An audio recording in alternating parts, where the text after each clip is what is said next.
just a tragedy, is all I can say. And I don't know, like, who's to blame. Right? I can't point the finger at anyone, but I sure wish I knew what happened. A former State of Franklin Healthcare Associates doctor sits down with Newswire's Liam Bridgman to tell his story. The physician told us he was sent a letter by SOFHA saying he's more than $300,000 in debt. Newswire's Liam Bridgman shares what he learned. Liam.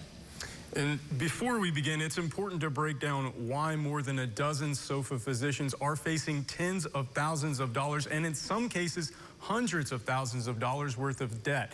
It's complicated, but to break it down simply, SOFHA is physician-owned, meaning that each doctor has financial interest in the company. They are not on a guaranteed salary, and they have to cover their overhead. As insurance payments vary, so do physicians' salaries. Under this system, physicians like Dr. James Jocelyn are facing a painful reality. Financial ruin and bankruptcy are on the table. Dr. James Jocelyn spent 3 years as a SOFHA physician, serving more than 1,500 patients. He tendered his resignation in March, and he just started seeing patients this week at a practice in Weaverville, North Carolina.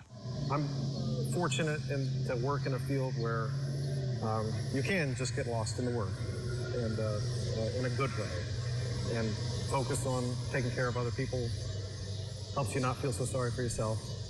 Recently, Jocelyn opened a letter from SOFHA saying he's in debt for more than $350,000. You know, I could sell every asset I have and it'd be about 1/10 of that.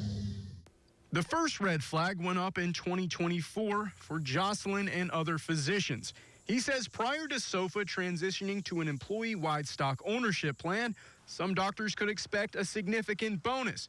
But he says last July, no one made a bonus, which got everyone's attention.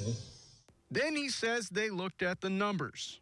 I know I looked at mine, and I was significantly in the red. I was negative. As the months went by, Jocelyn continued to be in the red, and by January, it showed he was a full year's pay behind, no matter how many hours he was putting in. He told me February was his last-ditch effort, working 24 of the 28 days during the month, just hoping to make up the difference. I just killed myself.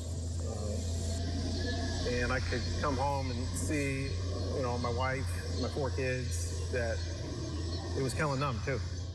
One SOFHA doctor who did not want to be identified told me it was a poorly run system with not enough insurance money coming in, combined with other issues.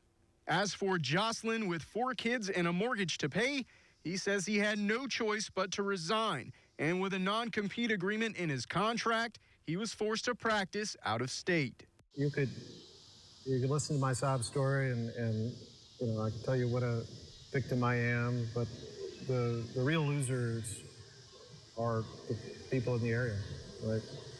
Because I'm just one piece.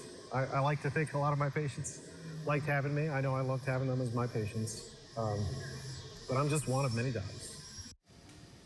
And more of those doctors have come forward. We received a letter from 13 physicians who submitted notices of their intent not to renew their contracts. You can find their full statement on our homepage at WCYB.com. All right, thank you very much, Liam.